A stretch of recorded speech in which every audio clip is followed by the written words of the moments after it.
आंनि हिसाबावबा बियो माबा मोनसे गोब्राब नारसिननानै होनाय बादि आं साना। थाखो 9 आरो थाखो 10 जों बिगियान आरो सानखान्थि साबजेक्टखौ नङाबा इंराजि रावजों बानायनायनि दामानि गोबां खोथा गोसारगासिनो दं रायजोफोर। बेखौ लानानै सुदाम ब्रह्म सारा मा खोथा फोरमायनो नागिरदों नंबा रायजोफोर, जे बिगियान आरो सानखान्थि आयदाया इंराजि रावनि जायोब्ला माबायदि मुलाम्फा जागोन आरो माबायदि खहा जागोन नंबा रायजोफोर। नैबे भिडिअनि गेजेरजों नुलांगोन, नोंसोर नायलांबानो जाबाय भिडिअखौ। आरो गोदानबा साबस्क्राइब खालामदो आरो शेयार खालामदो रायजोफोर।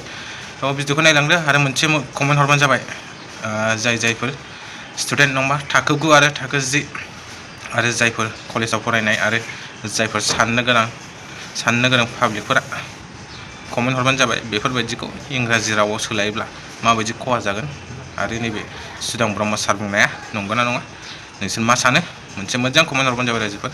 आरो गोदानबा साबस्क्राइब खालामनांगोन नोंसोर। रायजोफोर भिडिअखौ जोबजासिम नायलांदो नोंसोर, नङाबा बुजिनाय नङा। एक्चुअली बियो मोनसे एसे सोंथिया एसे आंनि थाखाय फिननाय होनो थाखाय एसे गोब्राब जायो। थेवबो आङो आंनि थौले गियानजों बुंनो सानदों। आंबो बर' मिडियामजों फरायनानै फैनाय। आङो बर' मिडियामा थार्ड बेच, जोंनो थार्ड बेचमोन मेट्रिक आनजादाव। जोंनि दिनाव एसामिसनिसो लिरनाय थायोमोन कुइसना, एसामिस आरो इंलिस बर'नि गैयामोन। थेवबो जोङो खस्थ'नि गेजेरजों नाजानायनि गेजेरजों एसे सोलोंथाइखौ लानो हादों। आंनि हिसाबावबा बियो माबा मोनसे गोब्राब नारसिननानै होनाय बादि आं साना। मानोना साइन्स आरो इंलिस, बिगियान आरो मेथ्स, बेखौ इंलिसजों फरायोब्ला गथ'फ्रा जाहाथे कम्पिटिटिभ एग्जामाव जेरै नीट परीक्षा, JEE, एडभान्स आरो अनेक नाइसार दं, आइसार दं, बिराद गिदिर गिदिर साइन्टिस्टफोरनि माबा एग्जाम जायो। होनब्ला गथ'आ 9निफ्राय जुदि बियो टार्मोलजिफोरखौ जुदि इंलिसनि टार्मोलजिफोरखौ मिथिलांखायोब्ला बिनि थाखाय 10आव बा 12आव इजिलि हेल्प जायो। बिनि फरायनाया रासिनसो बेनिफिट जाहैगोन।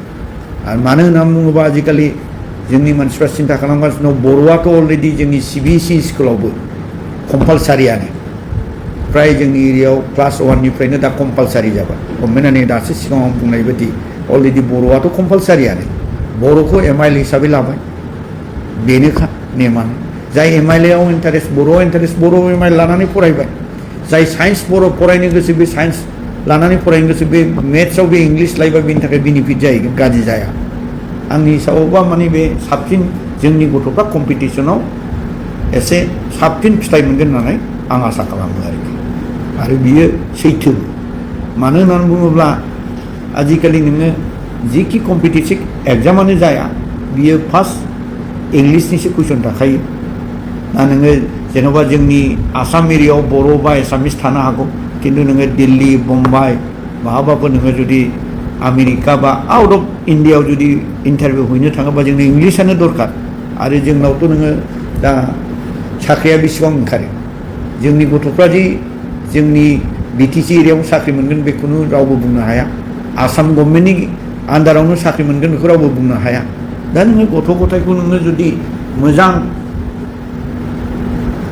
फिउचाराव मोजां खालामनो सानोब्ला माने बे आंनि थाखायबा बार्डेन हिसाबै जानाय नङा। मानो होननानै बुङोबा गथ'फ्रा, बयबो गथ'आ गोरोंखा, जोंसो भुल खालामो। समाजासो भुल बुजियो, समाजासो भुल डाइरेक्सन खालामो। गथ'फ्रा गासिबो जेखौ बेखौनो एबजर्ब खालामनो हायो। बेखायनो बे मोननै साबजेक्टआव इंलिसजों फरायनायाव आंनि हिसाबाव माबा मोनसे खहा जागोन होननानै साना, बेनिफिटसो जागोन होननानै आं सानो आरो। मानोना आङो दा फिलिं खालामो, आङो बर' मिडियाम फरायनानै मोनसे इंलिस मिडियाम स्कुल सालायगासिनो दं।